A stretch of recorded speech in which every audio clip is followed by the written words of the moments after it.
Salut, je suis Jacques. Je suis venu vers vous pour vous expliquer pourquoi celui qui a fait le ciel et la terre, l'Éternel des armées, ne doit être adoré en esprit et en vérité qu'en Jésus-Christ de Nazareth. Vous savez, Dieu a créé nous les hommes à son image et selon sa ressemblance. Et nous avons une relation extraordinaire avec notre Dieu. Et il nous aime avec un si grand amour. Il nous a bénis et il a mis toute la création sous notre autorité. Mais vous savez, il y a quelqu'un qui était tellement jaloux de cette relation que nous avons avec Dieu. Et cette personne qui est Satan a tout fait non seulement pour nous arracher, pour nous faire perdre cette relation que nous avons avec Dieu, mais aussi nous a arraché cette autorité que Dieu nous a donnée sur toute la création. Mais vous savez, Dieu nous aime tellement, Dieu aime tellement nous les hommes. Il aime cette créature qu'il a fait à son image. Cette créature qu'il a fait avec un si grand amour.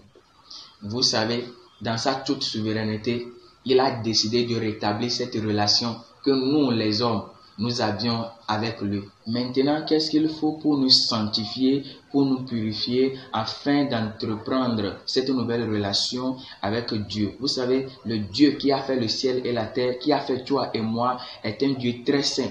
Et nous ne pouvons pas entreprendre une nouvelle relation, cette relation que nous avions avec lui, sans être purifiés, sanctifiés. Ah, quel amour! Il n'a pas tardé de trouver une solution, et pas la moindre, une solution éternelle. Et oui, il a envoyé sa parole étant esprit, il lui a formé un corps. Et vous savez, ce corps n'a rien à voir avec le corps que toi et moi nous possédons. Ce corps est sans péché. Vous savez, ce corps formé, associé à la parole de Dieu, forme un tout, forme une personne que nous appelons Jésus-Christ de Nazareth. Ce Jésus que nous appelons aujourd'hui l'agneau de Dieu, le Fils de Dieu, ce Jésus est également la parole de Dieu. Juste une petite question. Peut-on séparer une personne de sa parole? Bien évidemment que non. Souvenez-vous que l'homme a été créé à l'image de Dieu et selon sa ressemblance. De la même manière qu'on ne peut séparer une personne de sa parole, c'est ainsi qu'on ne peut séparer Dieu de la parole de Dieu. C'est ainsi qu'on ne peut séparer Jésus-Christ de Dieu. C'est pour ça qu'on peut te dire avec assurance que Jésus-Christ est Dieu. Ce n'est qu'une parenthèse. Tout est maintenant réuni pour un sacrifice parfait, un sacrifice de réconciliation entre Dieu et nous les hommes, un sacrifice qui est capable de purifier nous les hommes, de nous arracher notre nature pécheresse pour nous donner une nature divine. C'est ainsi que Jésus-Christ a porté le péché du monde, c'est ainsi qu'il est allé à la croix, c'est ainsi qu'il est mort et ressuscité le 3e jour.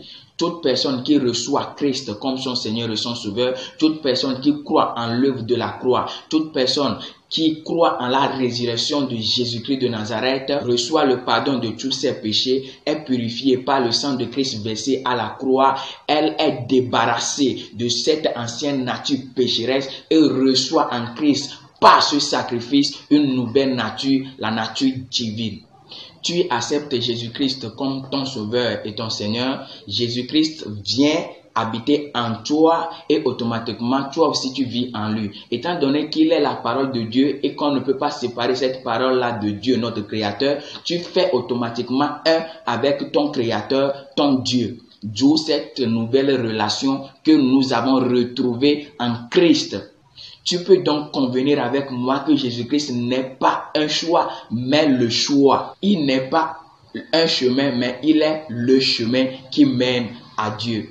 Je pense que maintenant tu comprends pourquoi tu dois accepter Jésus-Christ dans ta vie, pourquoi tu dois tout faire en lui. Il te donne la vie de Dieu, la vie Zoé, la vie éternelle.